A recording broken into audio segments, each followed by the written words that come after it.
last discussion you mentioned the idea that you believe that the autonomic system is trainable. I was wondering if there were specific ways you had in mind that you were. I think we discussed one. Um, sorry if I make you touch on it again. Um, but if you had any other ways as well in mind when you said that, like what are some ways in which the ANS is trainable? Well, the breath is probably the most direct one, and I think that's well studied. Just taking longer exhales, taking slower breaths, like the opposite of hyperventilation, promotes more parasympathetic activity. And I mean that's very generally speaking, but it's well recognized at least to be the opposite of the stress response in many ways is to go into a longer exhale. Gaining breath control in many ways is a very probably the most direct way that we can do things to change that system. Okay. And it's always transient, right? It's not like a permanent change, so it needs to be part of an ongoing practice. But the idea is to even look at our body as a whole as not this thing that is ever really static. It's not in one way. It's not in one place.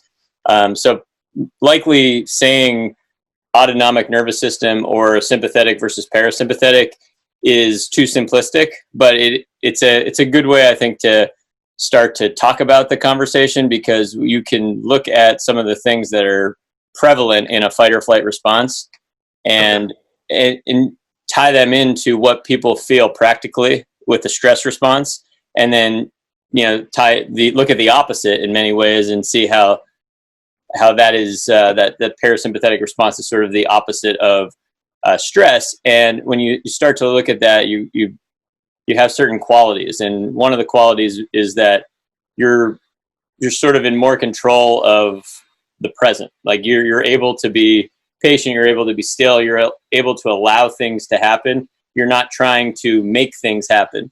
And when you are just being present and focusing on your breath, you are by nature not trying to change something that is kind of going on in the outside world, right? Like you're being more of an observer of what's going on and allowing things to happen. So I think the breath is just one of those cues, and it tends to be, I think, the one that makes the most physiological sense. So like with a sympathetic nervous system response, you have increased respiratory rate, increased heart rate. Well, if you can change one of those, then theoretically you would change the autonomic response. Okay. Right. That makes sense. But it's not like you change that and it doesn't change it back. Like you want both responses always working together. Yeah. You just want to have a little bit more control of your nervous system response if you feel like one is sort of overblown.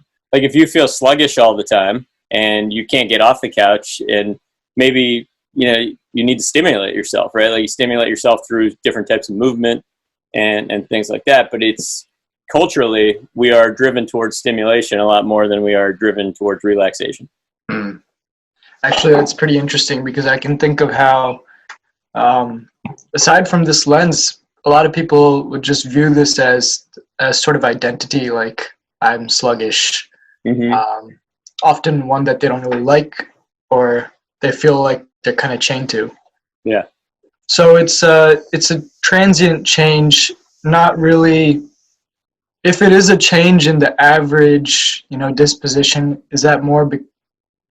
It's more because of the frequency of the work being put in. I would think so, yeah, and just the appreciation that you have more control over your mind state than you think, right? And gaining that experience that, oh, I can change this, and just almost being curious about what other things you thought were static that you can now change. And meditation has certainly been that experience for me in so many ways, where I almost purposely now challenge the beliefs that I held to be static more and more, just because of having a deeper and deeper practice. And it ties into physiology. Like I don't look at it as just this kind of metaphysical, spiritual thing. It's just, it really ties into physiology, but I don't always think you could put specific terms to it without oversimplifying a very complex being, right? Like we're complex beings as humans, but we're also complex in the whole ecosystem that we, reside in, right? And like how we respond to that and the relationships we have with, what's going on around us. So I think it's always limiting to use like specific language, but we have to do that in some way to try to make sense of it. Yeah, so that sometimes we can have a conversation. Yeah, about exactly. Okay.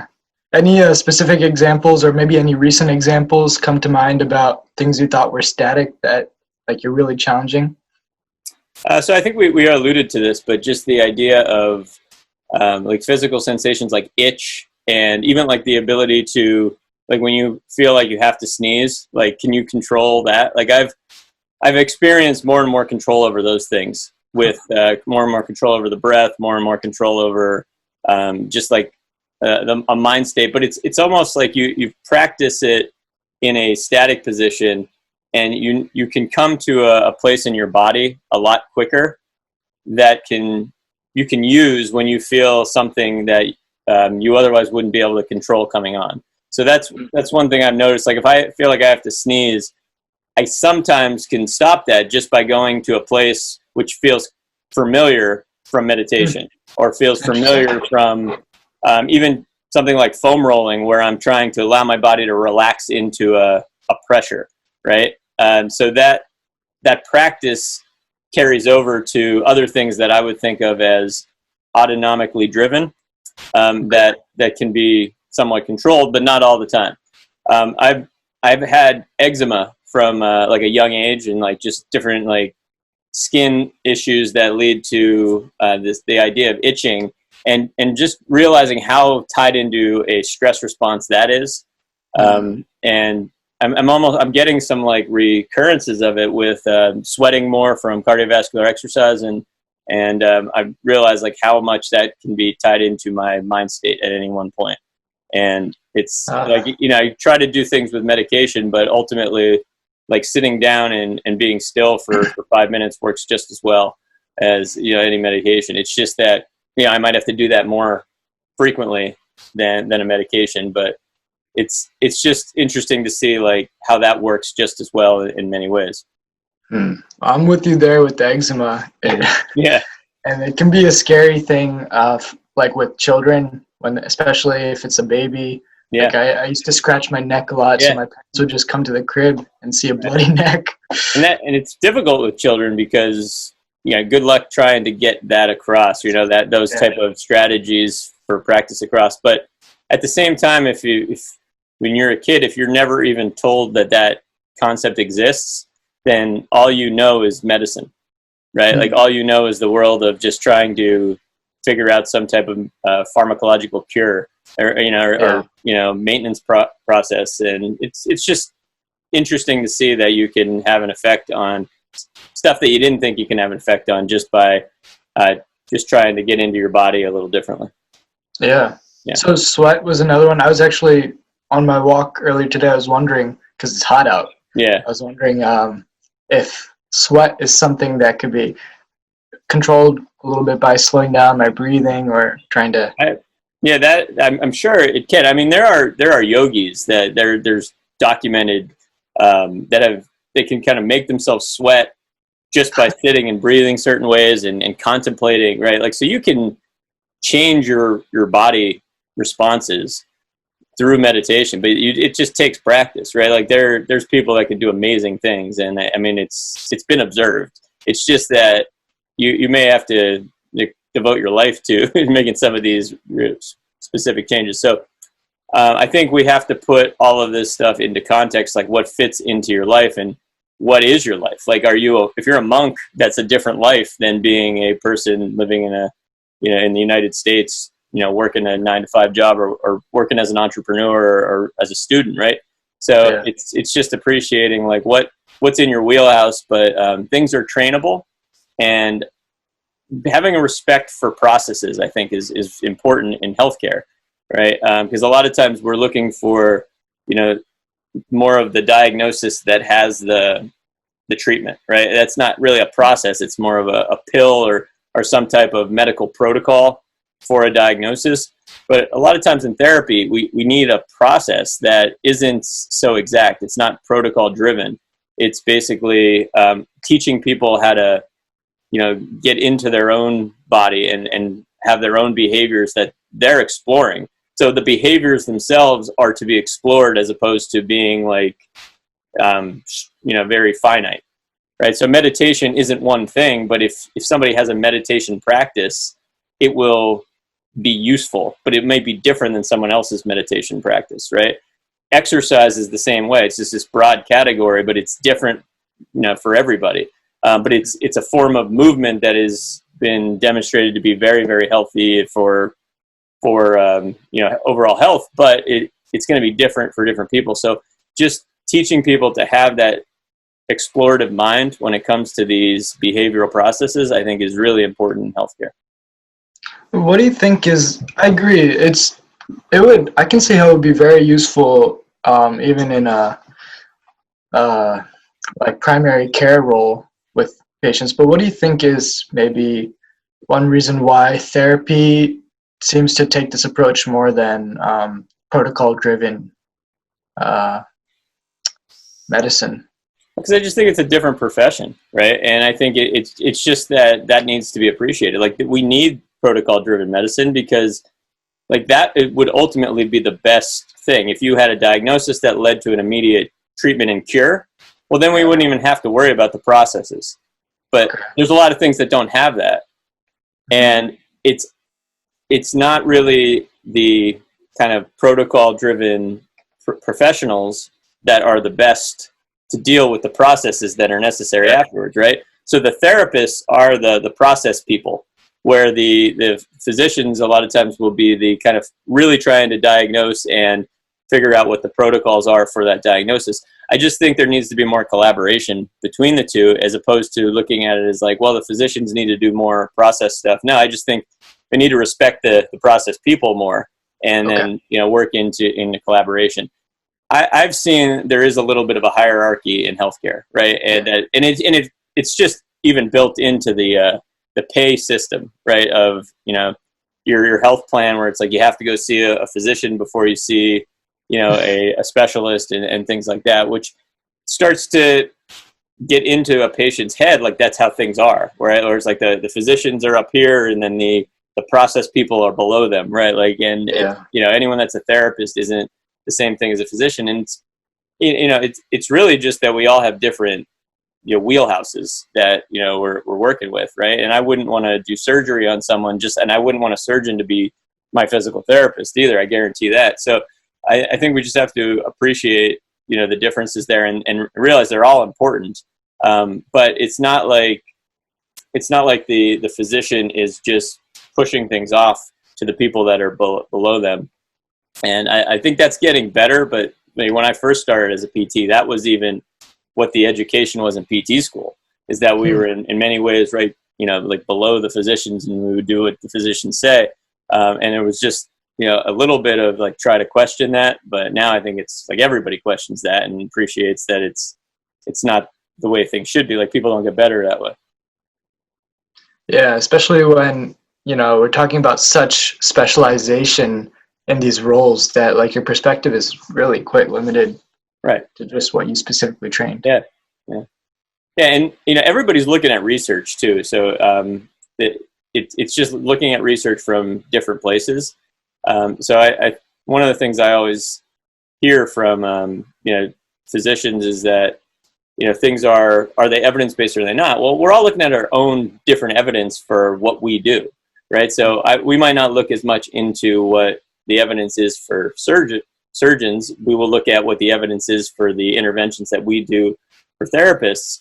But we also understand those interventions a lot more. We understand like the clinical implications that of what those studies might not be talking about, that it like addresses some of the practical challenges within the clinic, just like we don't understand all the practical challenges within another profession. So again, it's just, I think there just needs to be more of like this open-minded approach to collaborating, instead of looking at it as like, oh, we're more evidence-based than you are. Like, your interventions aren't based in science. And it's like, that's not true. Like we all have our different science. That's the best we can do for our profession. And that becomes like, I think a sticking point sometimes that I think is unnecessary. That's an interesting perspective I really quite heard before. But I was lucky to have one class about the interprofessional healthcare team, and it was taught by this was an awesome class. It was just me and one other kid, and then 5 professors. They're all working together at a clinic, although they were all kind of within the umbrella of medicine, but different roles. A curiosity popped up. I'm wondering if, for you, no 2 shoulder injuries are the same, and if maybe that's why can't really have a go-to protocol for in your case. Yeah, I mean, I think that's the case for anybody, but it also just depends on how you view it, right? There are definitely patterns that pop up that look very similar with people, and part of being an experienced clinician is just identifying those patterns, quicker and quicker in a way, where it's like, oh, okay, I know what to do here. But you know what to start with. That doesn't mean that you follow through the same protocol with every person, especially when it comes to physical movement, right? Because you may have an idea of what you want to avoid, what might provoke symptoms, what needs to happen for this person to restore function, but you don't know how people are going to respond to the intervention that you give them, ever, right? You can start with the intervention that you want to give them that would be the same as an intervention you gave someone else with a similar pattern, but you have to really start from a low level with most people, just to assume that they might not tolerate it well, and if they do, then you just go to the next step, right? So you have to have this progressive regressive model in your head with all the interventions that you want to have people do. And I think movement really works well in that way if you have that mindset of looking at things can be easily progressed and easily regressed, a lot easier than other interventions can. Like medicine can be, you could dose it down, you can dose it up, right? But it's in exercise you can do the same thing. But I think some interventions are like surgery. You got to cut someone open in a way, if you're making the decision to do surgery. So you can't really dose it up and dose it down that much. Yeah. Right? You could do less invasive surgeries and more invasive surgeries, but it's a bigger decision when you go the route of deciding to get surgery. So exercise and physical therapy and just anything that is process oriented, if it has this real gradual way of titrating things up and down, that's what makes it safe, but it never makes it the same for 2 people. Right. Okay. Right. But this goes back to our conversation about broad categories. So the broad categories will be the same for most people. And I've found that the longer I've been a therapist, the more people fit into less categories in a way, where it's I have less categories that I'm working with. I have basic archetypes that I'm looking for, where when I came out of school, it was trying to figure out every diagnosis based on every joint in the body, right? Well, now it's just more broader movement archetypes that I look for. It's just okay, this is what this person struggles with, this is what this person needs. And that gets deconstructed down. It gets subcategorized, but it's ultimately the grand scheme of things is okay, this person needs to go in this direction. But there's not really a finite end game either.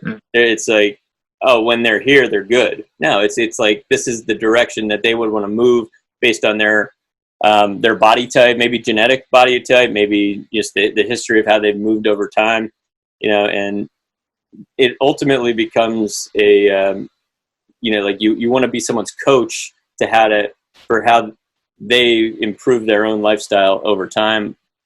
And they're just looking to you for advice because you have that knowledge about, the relationships of the body. But it's not an end game, getting a vaccine would be an end game, hopefully, for a lot of diagnoses. And those things are great. They should be the first line of healthcare, right? If you can find a vaccine for back pain, that would be awesome, right? I might not work with as many people, but we would want that, and then we wouldn't be having as many discussions though about what to do for back pain, But the thing is back pain's not it's not like a diagnosis like the measles is.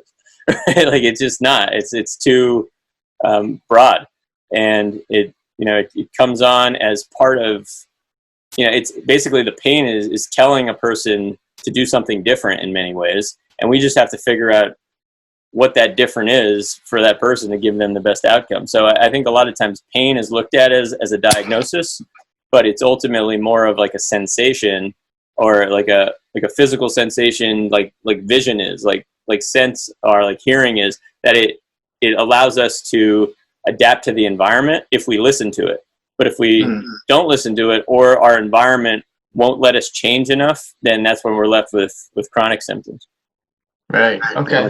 That's sort of, I mean, that's my personal take on it in my experience, but I do really believe like that's what pain is supposed to be. It's this threat response that teaches us to change something, or is telling us to change something, and we have to have a process for listening to that. But it's not something to be eradicated.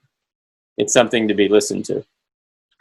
Yeah, I think I really came in strong with this idea that like suffering and pain is something to be eradicated.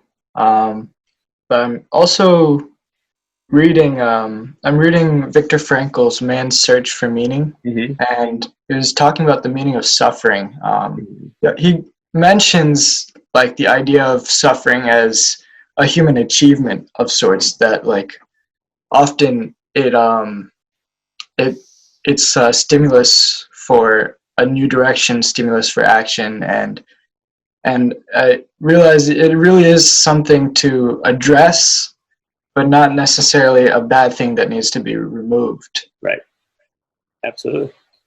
Yeah, and ultimately, sometimes you have control over what you can change, and sometimes you don't, and you have to kind of take advantage of the things you can control and sort of learn to accept the things you can't. Right. That's a classic cliche, right? Of just accept the things you cannot change, type of deal. But I do believe like that is an important process to be able to undertake in your own way.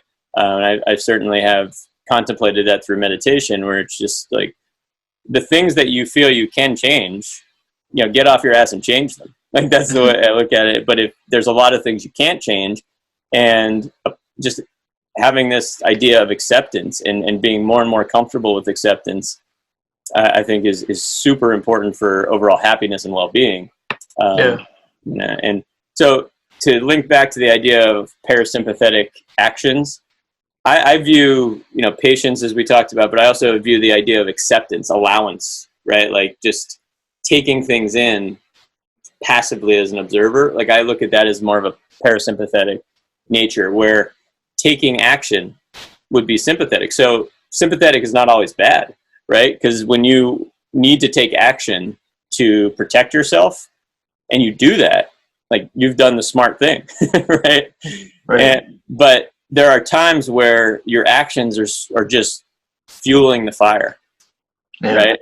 And knowing when to step back and just absorb things, like take things in, that I look at as like overall what a parasympathetic nature would be. And again, overgeneralizing, because there are even different wings of the parasympathetic nervous system. Some are not ideal, right? And some are more ideal. But if we just, have a dichotomy there of fight or flight versus rest and digest, just to allow and just kind of accept things like that, whatever can get you there makes you a little bit more in a rest and digest state. When you're taking action on something, then you're in a more fight or flight state. And again, it's not always bad. Like you can feel exhilarated by taking action. Like you have energy to go, tackle your term paper or whatever. Like you're in a more fight or flight state there. The thing is can you shut that off when you need to, right? Yeah. Or when you no longer have anything to do, you can't you can't sleep, right?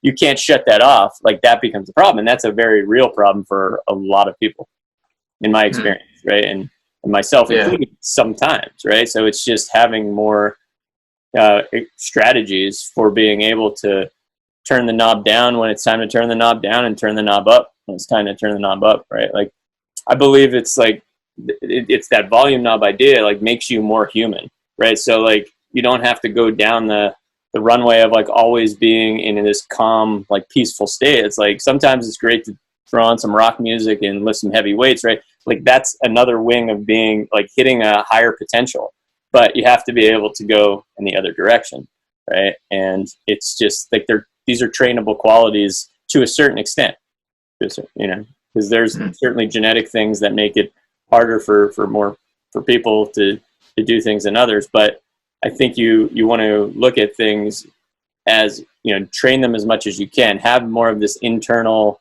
locus of control ideas that you're in control of your own change as much as possible, and then accept the things that you cannot change. Yeah.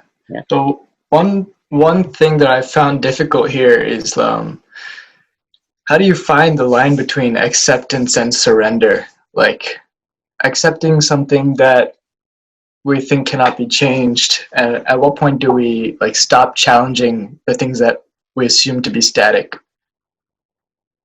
Have you noticed any? Yeah, I mean, I find the term surrender very similar to, like, that can be a very powerful word when you really need to let go, right? So, I mean, but again, that's just a language thing, right? Where I understand what you're saying.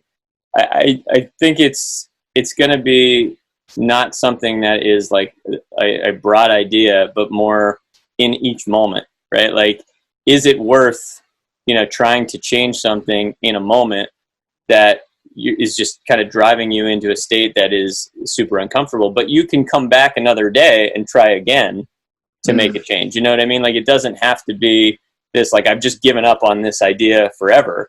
You know, you might not be in the right state to make a change now, so allow your body to feel whatever it feels, right? So like in the state of pain, if you've tried a lot of interventions, and this is something I see quite a bit, is people are in a consistent search for eradication. Like they're just in the search for the cure.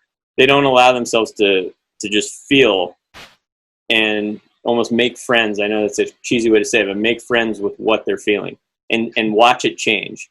And then that sensitizes the actual symptoms themselves, because any feeling of the pain now is the pain itself. It's the identity of the pain, instead of seeing the different flavors of the pain, if you will, and really kind of getting into it. It's like, it feels like this when I sit still. It feels like this when I move. Like it ceases to be that. It's just like, I have this pain and I've had it for years, right? And that becomes dangerous. That becomes hard to get rid of, right? So I think it's looking at it in any moment. Like, you still want to try to maybe rid yourself of the discomfort, but ultimately you also have to look at it a little differently. As, are you trying to eradicate the discomfort, or are you trying to get your life back? And are you trying to regain function? And do those things mean different things, right? And they stop meaning different things for some people, where it's just like, as long as I have this pain, I can't do anything. And the pain becomes just, again, an identity, like you said, as opposed to a physical sensation that changes like other physical sensations. So that's one. I don't know if that answered your question, but that would be one way to think about it. Is you never really need to make a finite decision where I'm just surrendering, but in any one moment you can, and just say, like, this is the best thing to do right now. Right.